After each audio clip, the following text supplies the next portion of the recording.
Puntahan kita dito, mo sampalin kita dyan sa munisipyo mo. You want to try it? Sige. Bukas doon ako. Pag hindi kita, nilampaso dyan sa... Yan ang babala ni Pangulong Rodrigo Duterte labang kay Daraga Albay Mayor Carlvin Baldo na iniuugnay sa pagpatay kay Ako Bicol Party List Representative Rodel Batocabe at security escort niyang si SPO2 Orlando Diaz. Bago mapatay, kasadong tumakbo si Batocabe labang kay Baldo para sa pagkaalkalde ng Daraga sa eleksyon.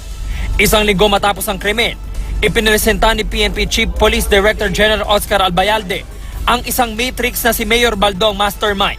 Batay ito sa extrajudicial confession ng dalawang sumukong suspect sa krimen.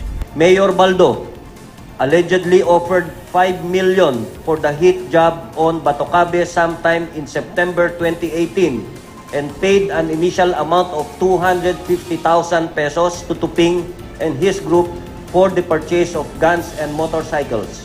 Si DILG Secretary Eduardo Año, babawiin daw ang kapangyarihan ni Mayor Baldo sa lokal na pulisya kapag nasampahan na ng kaso ang alkalde kaugnay ng pagpatay. Kasunod ng mga pahayag ng pagdawit sa kanya ng pulisya, mariin namang itinanggi ni Mayor Baldo na siya ang nasa likod ng pagpatay kay Congressman Batocabe.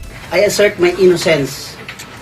Let us not forget that while I'm being used as convenient scapegoat, those who are truly responsible for the crime remain free and blameless. I am an easy target, but that does not make me guilty of the crime.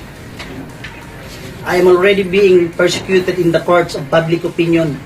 Patuloy na nakikiramay ang alkalde sa pamilya Batocabe, pero wag daw sanang may maipit na iba sa paghahanap ng hustisya. Sana po, yung pag-ano nila ng justice, wag naman po makakos ng injustice sa mga inosente.